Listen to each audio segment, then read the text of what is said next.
වගේම කුතුහලයේ දනවන ක්‍රියාවලියක්. අන්නේ ක්‍රියාවලිය තමයි අද අපි මේ විකේතනය කරන්නේ. මේ කතාව ගොඩනගන්න අපි ලංකාවේ මැණික් කර්මාන්තය ගැන පළවුණු හොඳම මූලාශ්‍ර කිහිපයක් පාවිච්චි කරනවා. ඒ කියන්නේ YouTube නාලිකා කිහිපයක තොරතුරු නේද? හරියටම.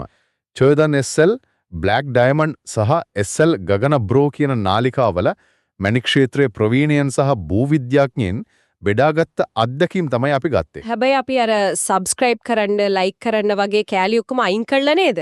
මේක කරන්නේ. අනිවාර්යෙන්ම. ඒ බාහිර දේවල් අයින් කරලා මේක ඇතුලේ තියෙන භූවිද්‍යාව, රසායන විද්‍යාව සහ මේ ව්‍යාපාරයේ සැඟවුණු රහස් ගැන විතරක් අපි අද කතා කරනවා. ඒක තමයි මේකේ රසවත්ම හරිය. මේක නිකම් කම්මැලි දේශනයක් නෙවෙයි. කෝටි ගණන් මුදල් හුවමාරු වෙන කලාවක්. මට මුලින්ම දැනගන්න වුණා මේ ගෙවුඩ කියන්නේ නිකම්ම ගලක් නෙවෙයි නේද? මේක අවුරුදු මිලියන ගණනක කතාවක්. ඔව්, ලංකාවේ භූමියෙන් 90%ක්ම හැදිලා තියෙන්නේ ප්‍රාග් යුගයට අයිති පාෂාණ වලින්. ඉතින් කොහොමද මේ සාමාන්‍ය පාෂාණයක් භූමිය යටදී ගෙවුඩ ගලක් වෙලා අන්තිමට ගඟක පොතුලේ ඉල්ලම් විදියට තැම්පත් වෙන්නේ? මේකට අපි විද්‍යාත්මකව කියනවා විපරීත පාෂාණ ක්‍රියාවලිය කියලා. තේරුම් ගන්න ලේසිම විදිය තමයි පිටි ගුලියක් අවන් එකට දාලා පාන් ගෙඩියක් පුලුස්වනවා වගේ වැඩක්. ඒ කියන්නේ පීඩනය සහ රස්නේ නිසා වෙනස් වෙනවාද? හරියටම. පොළව අභ්‍යන්තරයේ කිලෝමීටර් ගණනාවක් යට තියෙන දැවැන්ත පීඩනයට සහ උෂ්ණත්වයට අහ වුණාම සාමාන්‍ය පාෂාණවල ස්වභාවය සම්පූර්ණයෙන්ම වෙනස් වෙනවා. ඊට පස්සේ ඒක උඩට එනවා. ඔව්, කාලයත් එක්ක භූතටි චලනයේ වෙද්දී මේවා මතු පිටට එනවා. ඊට පස්සේ අවුරුදු ලක්ෂ ගණනක් වදින වර්ෂාව කඳුනායම් නිසා මේ ගල් කඳු වලින් ගැලවිලා ගංගා දිගේ පහළට එනවා.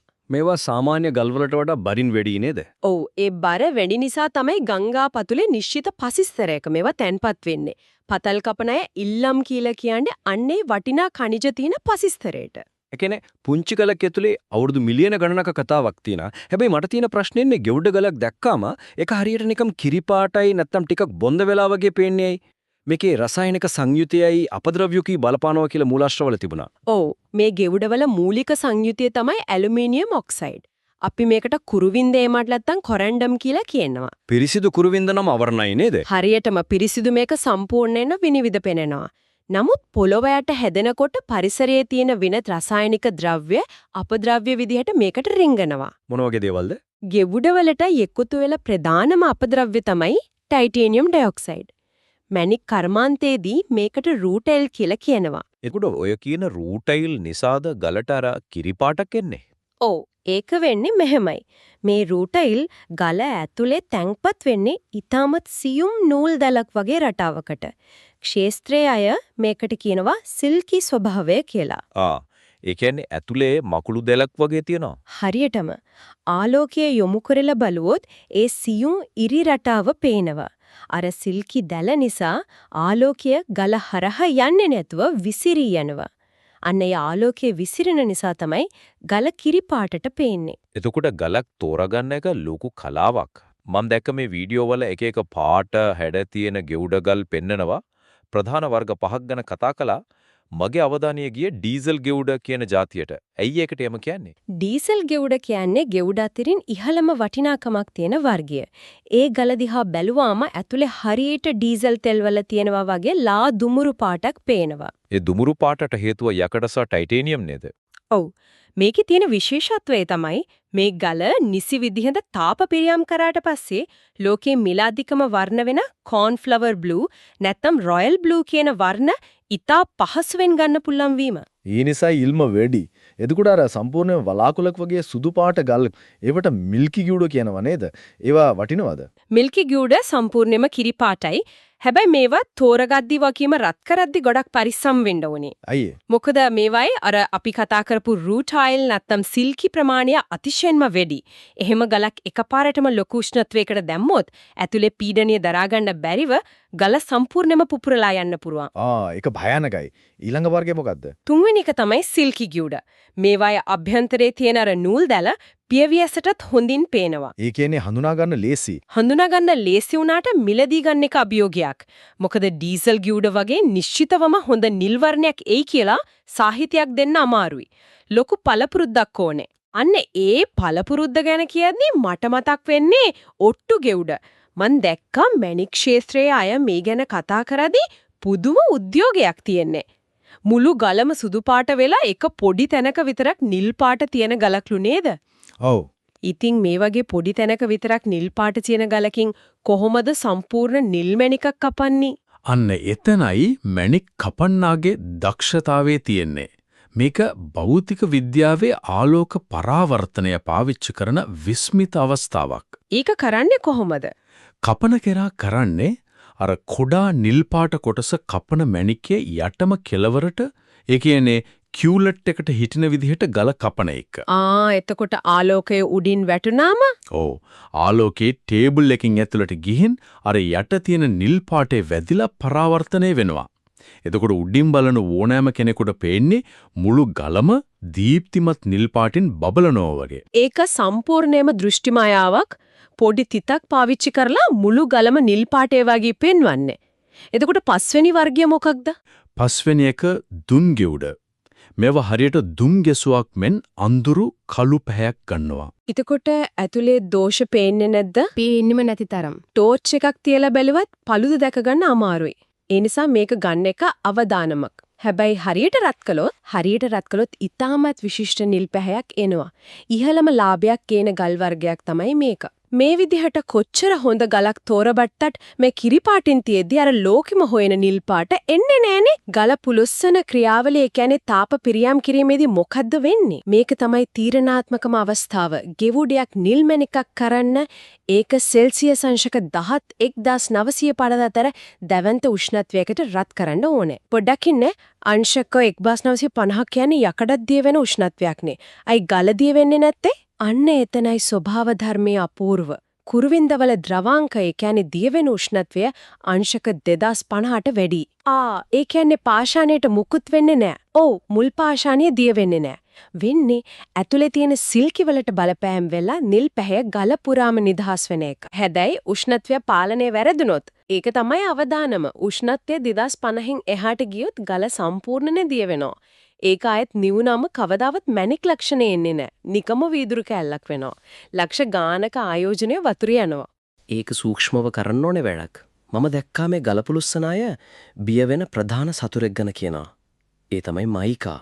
ඇයි මයිකා වලට මේ තරම් බය? ගලක් ඇතුලේ තියෙන මයිකා කැල්ල කොහොමද හානි කරන්නේ? මයිකා කියන්නේ ඛනිජ පවුලක්. මේවායේ ද්‍රවාංකය අංශක 1250ත් 1800ක් අතර තමයි තියෙන්නේ. අපි කියවන්නේ කුරුවින්ද දිය වෙන්නේ 2050 දී කියලා. ඔව්.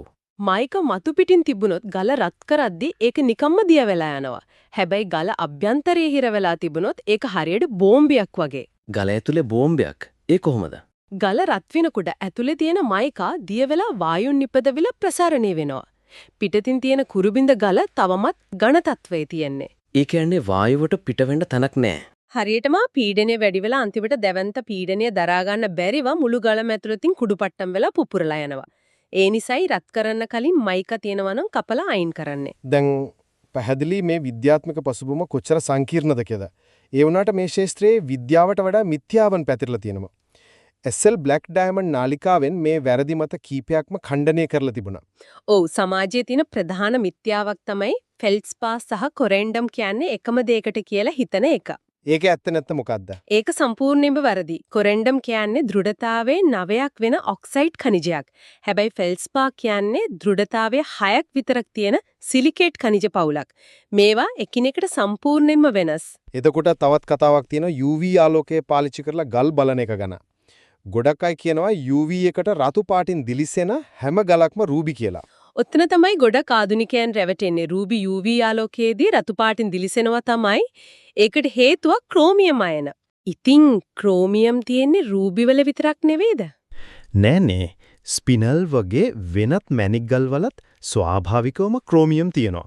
සමහර වෙලාවට වැනේඩියම් කියන මූලද්‍රව්‍යයක් බලපානවා.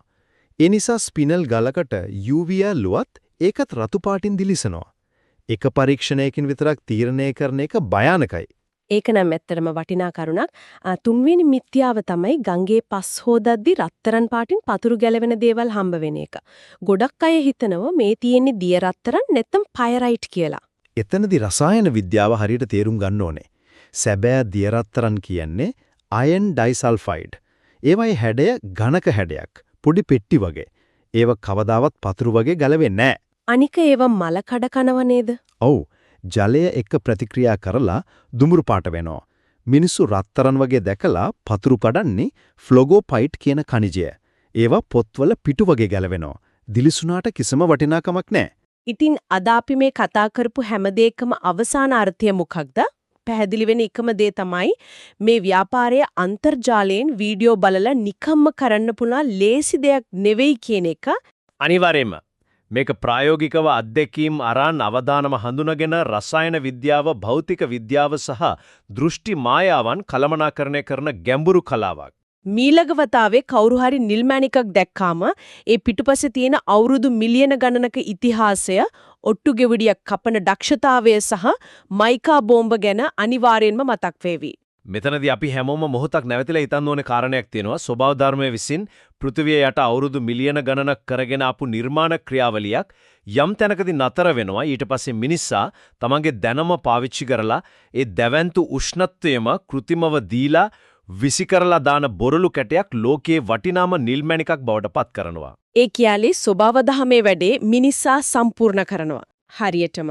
එහෙනම් අද අපිට කිසිදු වටිනාකමක් නැහැයි කියලා පේන තවත් කොපමණ දේවල් නිවැරදි උත්ප්‍රේරකය නැත්තම් නිවැරදි මැදිහත් වීම නැතිකම නිසා විතරක් තමන්ගේ සැබෑ වටිනාකම හංගිරගෙන අපේ ආවට බලාගෙන ඉන්නව ඇද්ද?